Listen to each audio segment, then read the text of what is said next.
Hi, Roger Fischel here from Rags to the River Poker. I'm going to talk about a hand I played today at Full Tilt Poker in a 10-cent no limit game. The hand that I'm going to talk about really has a lot to do with both evaluating your opponent's hand and betting and the choices that we make when betting. And so let's start. We start out. I'm sitting in the hijack, and I've been dealt a king nine of diamonds, and so we open up, the under the gun folds, we get a fold, another fold, another fold. It's to me, and I'm going to make a standard raise, 30 cents into this pot.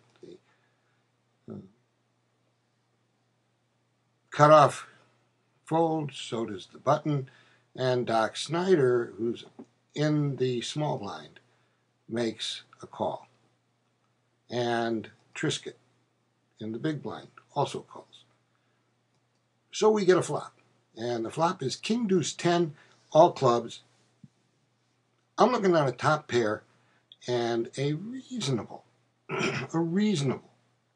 kicker. Not a great, sort of moderate, but I want to see what's going to happen, and let's see how the betting goes.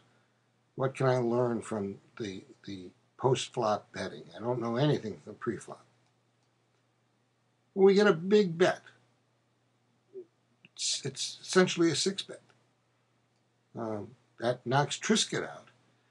But I don't know what that means. I still don't know the kind of hand to put this guy on. And so I raised to $1.20. And I just get a call. So now I'm putting him on a hand, maybe a flush draw. I'm certainly not putting him on a pair. I'm maybe putting him on an ace-king, ace-queen, ace-jack, maybe king-queen, king-jack, maybe even something like a 10-deuce. I don't think that he's got aces underneath at this point, and why should I?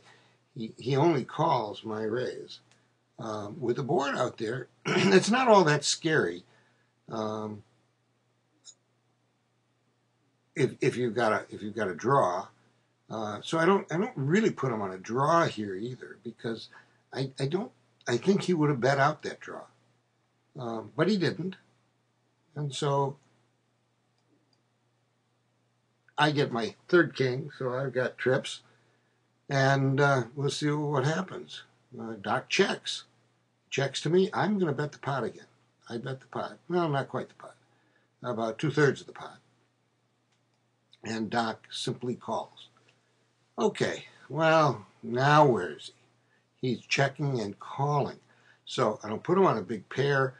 I maybe now put him on a middle pair somewhere in there. Maybe he's got a set of tens. Maybe he's even got a set of deuces. If he does, then I lose, but we'll see.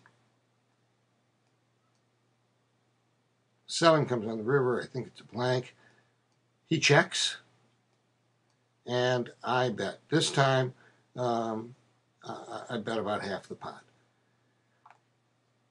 If he missed his draw, if he missed anything, he's got 3.78 to 1 pot odds. He probably isn't getting the price to call, but he does anyway. We turn over. Well, he doesn't turn over. He mucks, but I'm going to turn it over because I know what his cards are. And he had a pair of aces. He had aces and kings. He made a couple of mistakes. One major mistake was not re-raising me after I raised, after he put in a pretty good-sized bet. He was too timid here. He could have knocked that king nine pre-flop off the hand, but he chose not to do that. He chose to play frightened. It's a big mistake, and I capitalized on it. Glad I did. This is Roger Fischel from Rags to the River Poker. We'll see you next time.